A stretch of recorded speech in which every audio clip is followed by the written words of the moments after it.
Excelente día. Yo soy el capitán primero de artillería, diplomado de Estado Mayor y maestro en gestión integral de riesgos y protección civil, Héctor Asdrúbal Urrutia Escobel.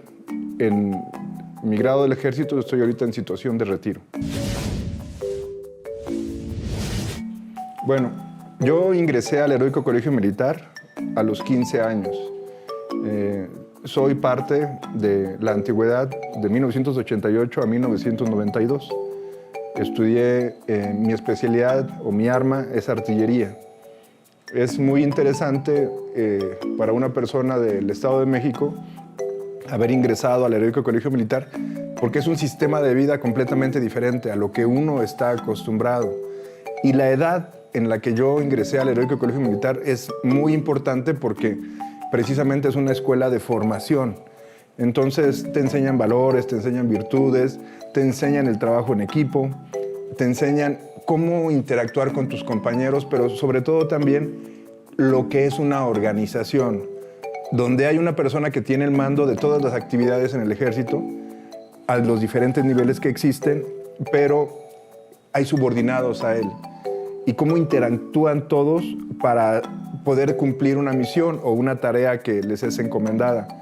Entonces, tuve el honor de marchar, asistir a desfiles, formar parte de las salvas de artillería. Fui comandante de una pieza de artillería en una salva. Y aquí lo principal es el espíritu de cuerpo y los valores que te enseñan ahí y todo el compromiso que existe formar parte de los aguiluchos del Heroico Colegio Militar. Cuando te gradúas del Heroico Colegio Militar, te gradúas como subteniente. En este caso, yo me gradué como subteniente de artillería.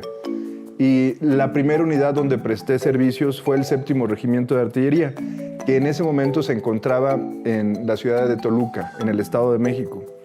Fue algo muy interesante, porque después de haber estado en una institución con el prestigio, con la formación, con todos los medios, como es el Heroico Colegio Militar, llegar a un regimiento de artillería y sobre todo como comandante a ese nivel, como subteniente, pues es otra interacción, porque ya tienes gente bajo tu mando y dependes de un comandante al siguiente nivel, que en este caso es de batería, y al regimiento al que perteneces. Pero aquí lo interesante es cómo es la capacitación, que en el ejército se llama adiestramiento.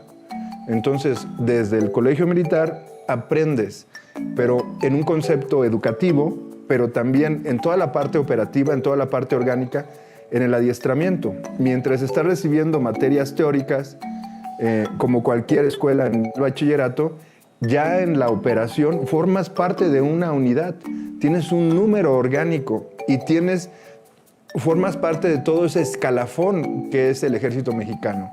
Formar parte en una unidad de artillería es una situación muy importante y muy especial, porque en artillería hay 3 tipos de armamento principal: obuseros, cañones y morteros. Entonces, independientemente de todas las actividades que realizas, formas parte de la operación del equipo de artillería, con unos órganos que se llaman observadores avanzados, central de tiro, topografía, sección de fuegos, etc. Entonces todos confluyen hacia un mismo propósito, que es realizar tiro de artillería. Pero aquí lo importante es que para ciertas misiones, y sobre todo para la aplicación del plan DN3E, esa organización se cambia para poder tener una organización específica para aplicar el plan DN3E. Y en esta situación pasas por muchos procesos. Pasas por muchos procesos porque donde yo estaba, ese regimiento tenía un área territorial que cuidar, que cubrir. Entonces, también en esa área territorial, nosotros íbamos a realizar actividades que nos decían, como destrucción de plantíos de marihuana y de amapola, pero también fuimos a reforestar. Aparte de las actividades como artillero, también fuimos a reforestar, pero también fuimos a aplicar el plan DN3E. Entonces, para mí, después de ser un estudiante en una situación normal, en una escuela de gobierno en el Estado de México, llegar al Heroico Colegio Militar, comprender cómo existe una organización para todo, donde todo se entrelaza y todos se cuidan, y luego llegar a un regimiento de artillería para aplicar ese conocimiento del Colegio Militar y después poder apoyar a las personas, eso es una situación muy impresionante, porque lo que te da ese nivel de organización es un nivel de respuesta muy rápido, muy expedito y sobre todo integral, porque a diferencia de otras agrupaciones o otros cuerpos donde requieren medios de apoyo para poder proporcionar el apoyo, el ejército no. El ejército llega con los soldados, con su organización, con sus vehículos, con sus cocinas comunitarias, pone albergues y abarca todo. Y rebasa a las autoridades a nivel municipal y estatal, que están encargadas de la protección civil. Y esto lo digo con toda certeza y con toda confianza porque yo lo viví. En el ejército tienes una carrera. Yo afortunadamente duré 20 años en el ejército, soy capitán retirado. Estoy en una situación de retiro, estoy pensionado. ¿Por qué? Porque estuve el tiempo en fila requerido para pasar esa situación. Entonces, el prestar este apoyo en un regimiento de artillería de la edad de 19 a 20 y tantos años fue muy importante para mí, pero sobre todo llegar a esos lugares para aplicar el plan de N3 como en una situación de un incendio, en un bosque, pero también en una situación de una caída de nieve, aunque parezca increíble, pero así es, una caída de nieve en las faldas del volcán Nevado de Toluca, donde en un pueblo que se llama Raíces tuvimos que ir a aplicar el plan de N3E. Entonces llegar con los medios y con todo fue muy interesante, porque las personas que tenían más tiempo en ese regimiento de artillería y que ya habían pasado por la situación de prestar el apoyo del plan de N3E, pues ya sabían dónde colocar los vehículos, ya sabían dónde poner la cocina comunitaria, ya sabían dónde poner las letrinas, ya sabían los apoyos que se tenían que brindar.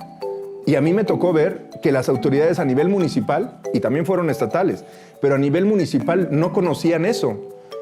¿Por qué? Porque ellos duran 3 años o 6 años, pero las personas en el ejército se van transmitiendo lo que había pasado antes. Y luego muchas cosas eran cíclicas, como la cuestión ahí en Raíces, que cada 3 años caía esa situación de aguanieve o nieve y afectaba a ese pueblo. Entonces, por eso se sabía qué se tenía que hacer.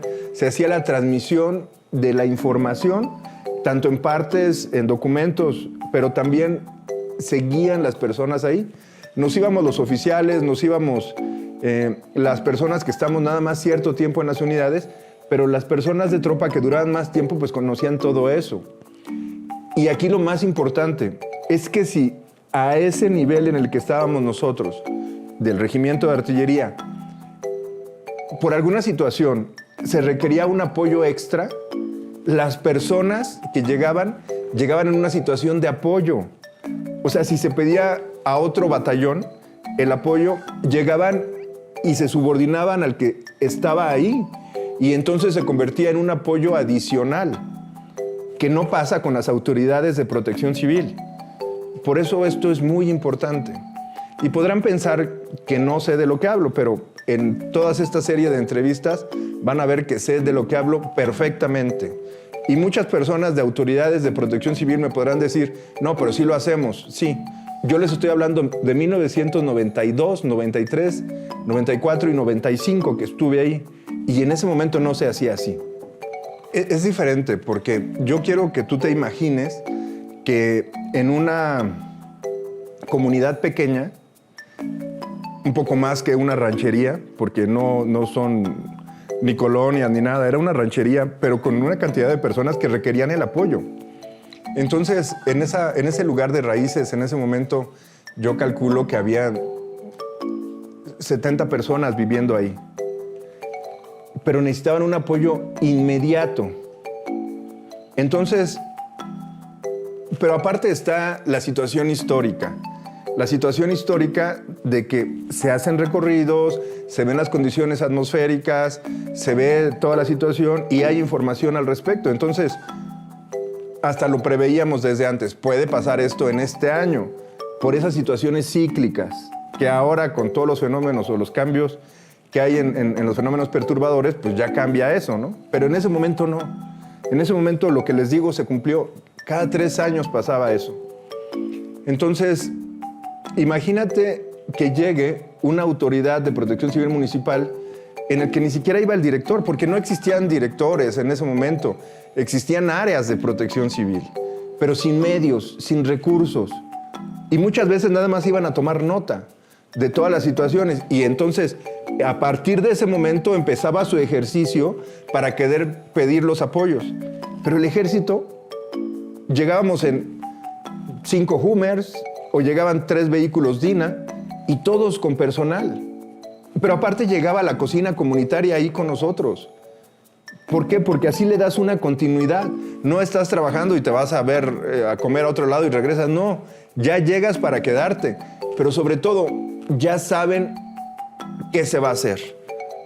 O sea, ya saben que unas personas van a limpiar las láminas, ya saben que se necesitan láminas para poner de nuevo en el techo, ya saben que se tienen que hacer canales, ya saben que se tiene que quitar las cosas. O sea, no es saber qué se tiene que hacer, sino ya sabemos llegar y qué es lo que se tiene que hacer. Y esa situación es muy, muy importante, porque esa es una de las misiones fundamentales que tiene el ejército. Aparte de defender la integridad y soberanía de la nación y otras misiones más, es el apoyo a la población civil en caso de situaciones de emergencia. Por eso está esa aplicación y el comandante de la unidad pues sabe los fenómenos perturbadores que afectan ahí en las costas, huracanes o tormentas, en los lugares donde hay bosque, incendios forestales, pero hay más fenómenos, pero en eso ya se enfocan, porque sabemos que se tiene que prestar el apoyo a la población civil. Entonces, por eso no es ajeno qué es lo que tienes que hacer. Y están los medios, y está la organización. Pero aquí una parte muy, muy importante es la moral del personal.